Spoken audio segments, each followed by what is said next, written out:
مرض وصال کی ابتدا سر درد سے ہوئی۔ پیارے اسلامی بھائیوں، پیارے آقا مکی مدنی مصطفیٰ صلی اللہ تعالی علیہ وسلم کے مرض وصال کی ابتدا سر درد سے ہوئی۔ چنانچہ مسلمانوں کی پیاری امی جان حضرت عائشہ صدیقہ رضی اللہ تعالی عنہا فرماتی ہے، سرکار عالی وقار مکی مدنی تاجدار صلی اللہ تعالی علیہ وسلم کسی صحابی رضی اللہ تعالی عنہ کی جنازہ اور تدفین سے فارغ ہو کر بقیع پاک سے واپس تشریف لائے۔ اس وقت میرے سر میں درد ہو رہا تھا۔ میں نے کہا، ہائے میرا سر۔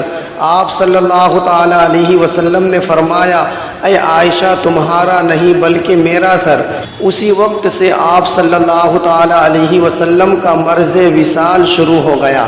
پیارے اسلامی بھائیوں، اس روایت میں بی بی عائشہ صدیقہ طیبہ طاہرہ رضی اللہ تعالی عنہا کی بڑی فضیلت کا بیان ہے۔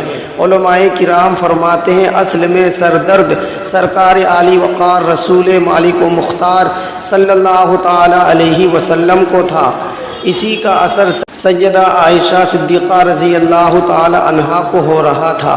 اسی لیے آپ صلی اللہ تعالی علیہ وسلم نے فرمایا، اے عائشہ، بلکہ میرا سر، یعنی اے عائشہ، اصل میں سر درد تمہیں نہیں بلکہ مجھے ہو رہا ہے، میرا ہی درد کا اثر تم محسوس کر رہی ہو۔ سبحان اللہ۔ اس سے معلوم ہوا سیدہ عائشہ صدیقہ رضی اللہ تعالی عنہا عشق رسول میں اس مرتبے کو پہنچ چکی تھی کہ گویا دو جسم ایک جان تھی۔ درد آپ صلی اللہ تعالی علیہ وآلہ وسلم کو ہوتا تھا، اس کا اثر سیدہ عائشہ صدیقہ رضی اللہ تعالی عنہا کو ہوا کرتا تھا۔ اسے کہتے ہیں فنا فی الرسول ہونا۔ سر درد اکثر حاضر خدمت رہتا تھا۔ پیارے اسلامی بھائیوں، غمخوار نبی مکی مدنی محمد عربی صلی اللہ تعالی علیہ وسلم کے مرض وصال کی ابتدا سر درد سے ہوئی۔ آپ صلی اللہ تعالی علیہ وآلہ وسلم کی خدمت میں اس درد کی حاضری صرف اسی موقع پر نہ ہوئی بلکہ پورے یا آدھے سر کا درد اکثر حاضر خدمت رہا کرتا تھا۔ بخار اور درد سر مبارک امراض ہے۔ اس سے معلوم ہوا کہ سر درد بہت مبارک مرض ہے۔ سیدی اعلیٰ حضرت رحمت اللہ تعالی علیہ فرماتے ہیں، درد سر اور بخار وہ مبارک امراض ہے جو انبیاء کرام علیہم السلام کو ہوتے تھے۔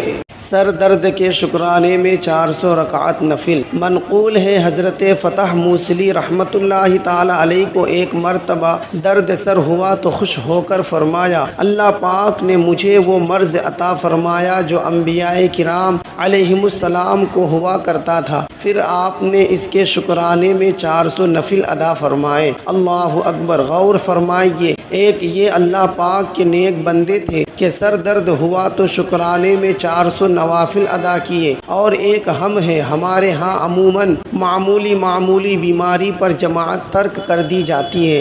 بعض اوقات معمولی درد ہوتا ہے اور لوگ گھر پر ہی نماز پڑھ لیتے ہیں، بلکہ بعض تو نماز ہی قضا کر ڈالتے ہیں۔ اللہ پاک ہمیں ہدایت نصیب فرمائے۔ بیمار ہونا بھی ایک نعمت ہے کہ اس کے صدقے گناہ مٹتے ہیں، نیکیاں ملتی ہیں اور درجات بلند ہوتے ہیں۔ لہٰذا اگر کبھی بیمار ہو جائے تو صبر کیجئے، ذکر اللہ کیجئے، ہو سکے تو نیک کاموں میں اضافہ کر دیجئے، انشاءاللہ الکریم بہت برکتیں نصیب ہوگی۔